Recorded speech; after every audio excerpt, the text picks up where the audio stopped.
Et ça suffit, ça suffit, ça suffit. Vous appelez Didibé Imra, je ne suis pas dedans. Moi, je suis un technicien. Et là, je vous partage une analyse que j'ai réalisée sur YouTube sur les 3 derniers mois pour savoir entre Didibé et Imra qui est fort sur YouTube. Abonne-toi et puis regarde la suite de la vidéo. Toi-même, tu vas déduire. Les chiffres ne mentent pas. On démarre avec Didibé, la conspiration. Donc, on fait l'analyse rapidement. Nous sommes sur son compte YouTube. Il a au total 1,12 million d'abonnés avec un total de 105 vidéos mises en ligne. Donc, avec l'outil, on pourra voir ensemble le nombre de vues, le nombre d'abonnés et le nombre de vidéos qu'il a pu mettre en ligne durant la période de 3 mois, comme j'ai eu à spécifier. Donc, on sélectionne la périodicité de 3 mois. Et comme on peut le constater ici, sur la période de 3 mois qui est bien sélectionnée là, il a pu avoir au total 39 681 126 000 vues. Et cela représente un total de 36% d'augmentation sur sa chaîne. En plus de cela, il a pu acquérir 179 000 nouveaux abonnés. Et ces nouveaux abonnés-là représentent au total 35% d'évolution sur sa chaîne. Durant la période, il a mis en ligne, il a uploadé, si vous voulez, 8 vidéos.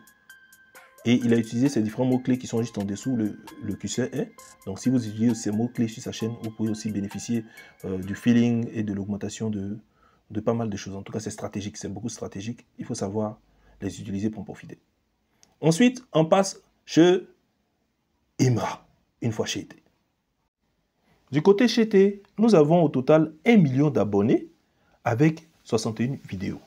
Donc côté analyse, on sélectionne la périodicité de 3 mois et on obtient les résultats suivants.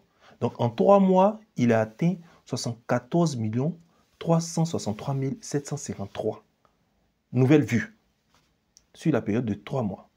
Écoutez bien, sur la période de 3 mois. Et selon les analyses, il est en baisse de 13%. En baisse de 13% avec les 74 millions. Ça veut dire, normalement, il doit avoir plus que ça. Mais c'est parce que ces chiffres sont descendus par rapport aux 3 derniers mois précédents que nous sommes à 74 millions. Mais n'empêche que, bon, c'est le but significatif quand même. Hein.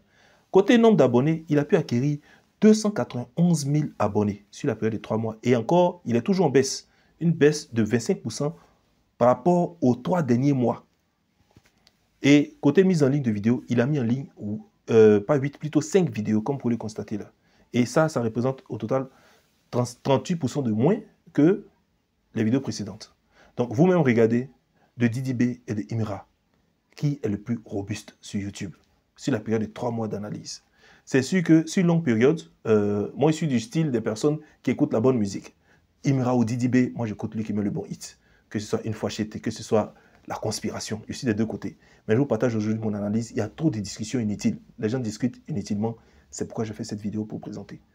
Observez vous-même les deux résultats. Et moi, je dis félicitations tout simplement à ces deux artistes-là qui bataillent vraiment pour secouer la toile sur YouTube. Franchement, c'est un travail à féliciter. Ouais, on est tous derrière vous. Moi, je vous adore tous deux.